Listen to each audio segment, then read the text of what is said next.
Welcome to this comprehensive nursing masterclass on obstructive sleep apnea, or OSA.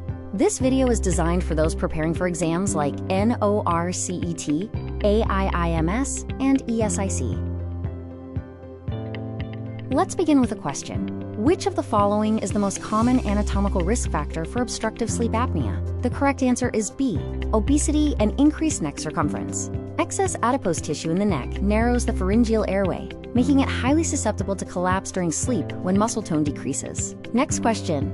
During sleep, what physiological event characterizes obstructive sleep apnea? The correct answer is B, recurrent collapse of the upper airway. OSA is characterized as obstructive due to the physical collapse of the pharynx, distinguishing it from central sleep apnea, which involves a lack of respiratory drive. For an anatomy assessment, look at the airway diagram. Which structure is most likely to obstruct the airway when it relaxes during sleep? The answer is B, tongue. The tongue often falls posteriorly when pharyngeal muscles lose tone, blocking the airway. A patient with OSA reports waking up with a headache every morning. What is the cause? The correct answer is B, hypercapnia. Repeated apnea causes carbon dioxide retention, leading to cerebral vasodilation and those characteristic morning headaches. What is the gold standard diagnostic test for sleep apnea? The correct answer is B, polysomnography. This overnight sleep study monitors EEG, EMG, EOG, airflow, and O2 saturation to confirm the AHI index, the measure of apnea severity. The apnea-hypopnea index, AHI, is a key diagnostic metric. What defines severe OSA? The correct answer is C, greater than 30 events per hour. Severity is classified as mild, 5 to 15, moderate, 15 to 30, and severe, greater than 30. What is the primary mechanism of action of CPAP therapy? The answer is B. It delivers positive pressure to splint the airway open. CPAP acts as a pneumatic splint, keeping the upper airway patent. Let's consider the complications. Which of the following is a potential serious complication of untreated OSA? The correct answer is B, pulmonary hypertension. Chronic hypoxia from OSA causes pulmonary vasoconstriction, which leads to pulmonary hypertension and eventually cor pulmonale. Moving to treatment. Which surgical procedure is sometimes performed to treat OSA? The answer is B, uvulopalatopharyngoplasty, or UPPP. This procedure involves removing redundant soft tissue in the throat to enlarge the airway.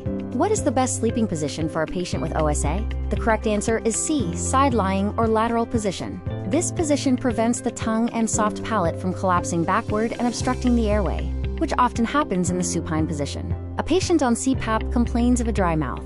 What is a nursing intervention? The answer is A. Recommend using a humidifier with the CPAP machine. Humidified air helps prevent mucosal drying and discomfort often associated with CPAP use. Which of the following classes of drugs should be avoided in OSA patients? The correct answer is C, sedatives, e.g. benzodiazepines. These drugs depress the central nervous system, further reducing upper airway muscle tone and exacerbating the severity of apneic episodes. The Epworth Sleepiness Scale is used to assess what? The answer is B, daytime sleepiness. This scale is a subjective measure used to assess the patient's likelihood of falling asleep in various daily situations. OSA can lead to cardiac dysrhythmias. Which is most common? The correct answer is D, atrial fibrillation. The chronic fluctuations in intrathoracic pressure and oxygen levels increase atrial stretch and electrical instability, predisposing patients to atrial fibrillation. What is the minimum duration an event must last to be counted as an apnea in adults? The correct answer is B, 10 seconds.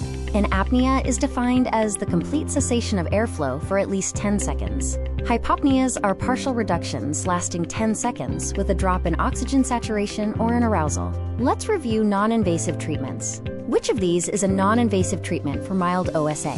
The correct answer is B, mandibular advancement devices, or MADs. These custom-fit oral appliances bring the mandible and tongue forward, increasing the airway diameter. They are often effective for mild to moderate OSA. Regarding lifestyle changes, how does weight loss affect OSA?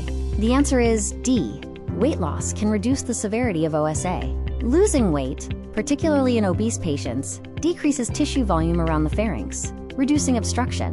Which diagnostic monitoring parameter is most critical during polysomnography? The answer is B, airflow and oxygen saturation. These two parameters are essential for identifying apneic events and assessing the resultant drops in oxygen levels, which determine the AHI. What is the Mallampati score assessment related to in OSA?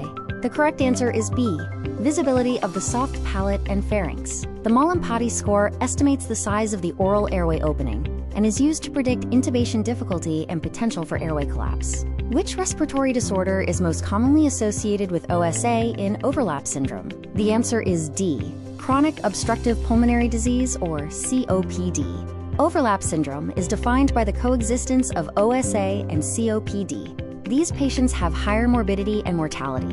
What is a key educational point for a patient starting CPAP? The correct answer is D, consistent nightly use is critical for effectiveness. CPAP compliance is a major hurdle, and patients must understand that inconsistent use diminishes therapeutic benefits and symptom control.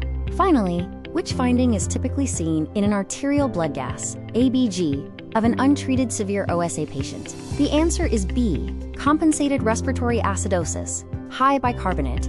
Severe, untreated OSA can lead to chronic nocturnal hypoventilation, causing chronic CO2 retention, which is then compensated by the kidneys elevating bicarbonate levels.